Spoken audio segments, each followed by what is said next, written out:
Assalamualaikum warahmatullahi wabarakatuh. Halo, jumpa lagi bersama saya Bahtiar Movie dalam channel Seribu Jalan.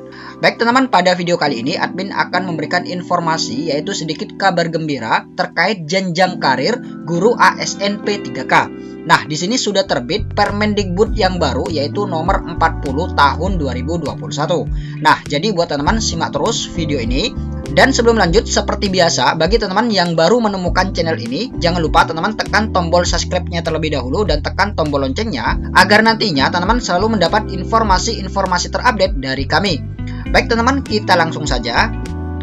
Nah, ini adalah informasi yang dikutip dari jpnn.com. Kabar gembira buat P3K guru, jenjang karirnya istimewa.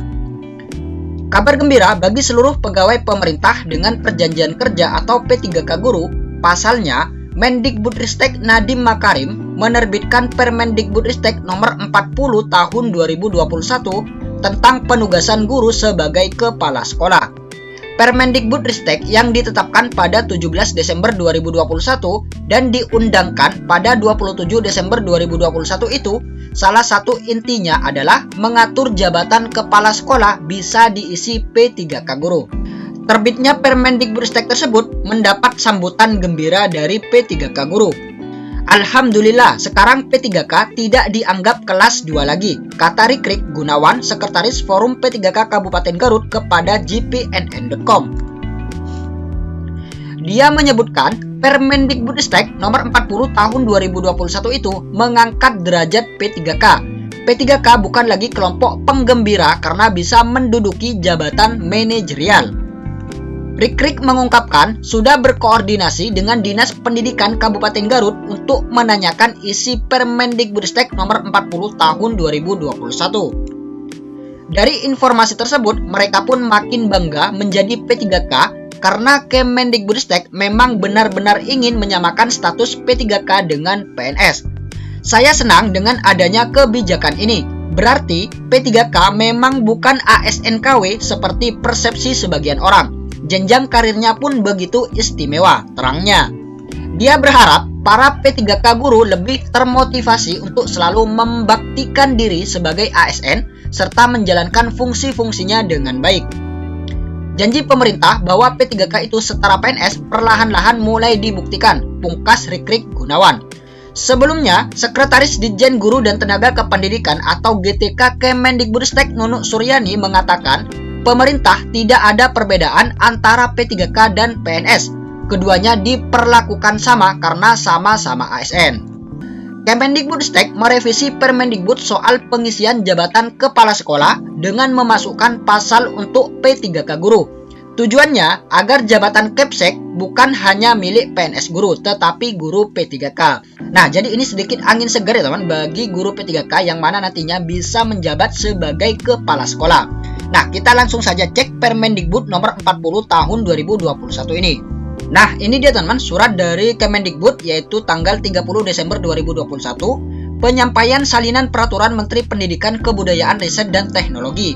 Berkenaan dengan telah ditetapkannya peraturan Menteri Pendidikan Kebudayaan Riset dan Teknologi nomor 40 tahun 2021 tentang penugasan guru sebagai kepala sekolah, dengan hormat bersama ini kami sampaikan salinan peraturan menteri tersebut untuk dapat dipergunakan sebagaimana mestinya. Nah, kita langsung saja cek ya teman. Nah, ini dia teman Permendikbud nomor 40 tahun 2021 tentang penugasan guru sebagai kepala sekolah. Nah, kita langsung ke poin pentingnya saja. Nah, ini dia teman di bagian bab kedua, persyaratan penugasan guru sebagai kepala sekolah pada satuan pendidikan yang diselenggarakan pemerintah daerah atau masyarakat.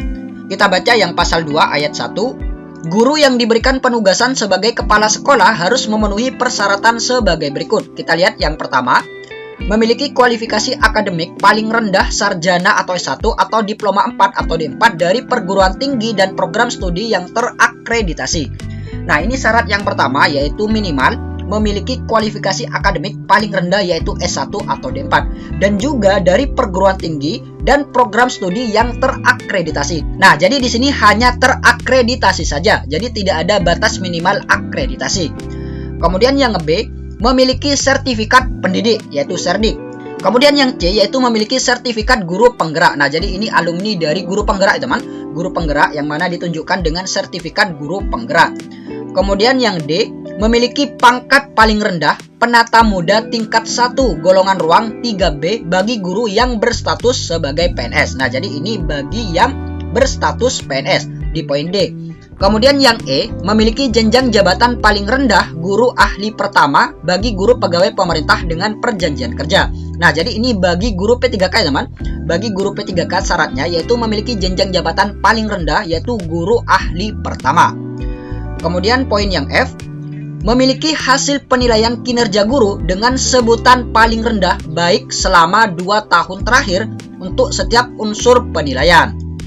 Kemudian yang G, memiliki pengalaman manajerial paling singkat 2 tahun di satuan pendidikan, organisasi pendidikan, dan atau komunitas pendidikan.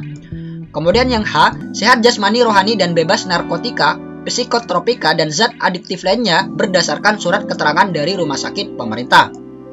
Kemudian yang I, tidak pernah dikenai hukuman disiplin sedang dan atau berat sesuai dengan ketentuan peraturan perundang-undangan. Kemudian yang J, tidak sedang menjadi tersangka, terdakwa, atau tidak pernah menjadi terpidana. Dan yang terakhir yaitu berusia paling tinggi 56 tahun pada saat diberi penugasan sebagai kepala sekolah. Nah, jadi itu dia teman-teman syarat-syarat untuk guru yang diberikan penugasan sebagai kepala sekolah. Kemudian kita lihat pasal yang kedua, persyaratan sebagaimana dimaksud pada ayat 1 huruf B, huruf D, dan huruf E dikecualikan untuk guru yang diberikan penugasan sebagai kepala sekolah pada satuan pendidikan yang diselenggarakan masyarakat. Kemudian kita lihat bab yang ketiga, mekanisme penugasan guru sebagai kepala sekolah pada satuan pendidikan yang diselenggarakan pemerintah daerah atau masyarakat. Nah, jadi ini adalah mekanismenya. Kita lihat yang pertama bagian ke-1 umum. Pasal yang ketiga ayat ke-1, mekanisme penugasan guru sebagai kepala sekolah dilaksanakan melalui pengangkatan calon kepala sekolah yang dilakukan oleh yang A, pejabat pembina kepegawaian atau PPK untuk satuan pendidikan yang diselenggarakan pemerintah daerah sesuai dengan kewenangannya.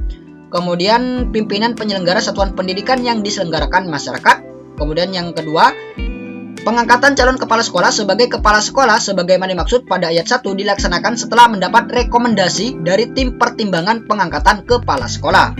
Kemudian ayat yang ketiga, tim pertimbangan pengangkatan kepala sekolah bagi satuan pendidikan yang diselenggarakan pemerintah daerah terdiri atas unsur. Nah, jadi ini teman, yang pertama itu sekretariat daerah, dinas pendidikan daerah provinsi, dinas pendidikan daerah kabupaten atau kota. Kemudian yang C, dewan pendidikan, yang D, pengawas sekolah sesuai dengan kewenangannya. Nah, jadi pengangkatan calon kepala sekolah menjadi kepala sekolah ini harus mendapat rekomendasi dari tim pertimbangan pengangkatan kepala sekolah yang terdiri atas unsur yaitu sekretariat daerah, dinas pendidikan daerah provinsi, dan juga dinas pendidikan daerah kabupaten atau kota, dewan pendidikan, pengawas sekolah, dan lain sebagainya. Kemudian kita lanjut ke bagian kedua yaitu satuan pendidikan yang diselenggarakan pemerintah daerah.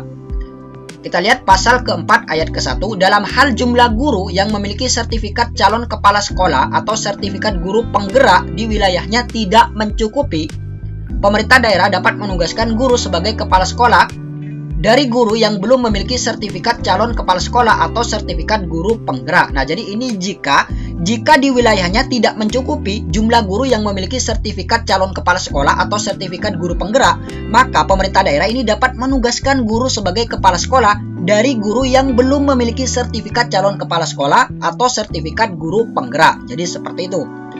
Kemudian ayat yang kedua, penugasan guru sebagai kepala sekolah sebagaimana dimaksud pada ayat 1 dilakukan sampai dengan adanya guru yang memiliki sertifikat guru penggerak.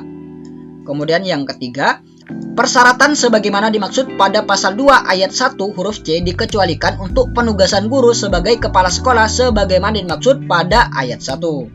Nah, jadi itu dia teman-teman sedikit kabar gembira bagi guru ASN P3K yang mana nantinya bisa menjabat sebagai kepala sekolah. Baik teman-teman, itulah sedikit informasi dari kami. Semoga video ini bermanfaat. Wassalamualaikum warahmatullahi wabarakatuh.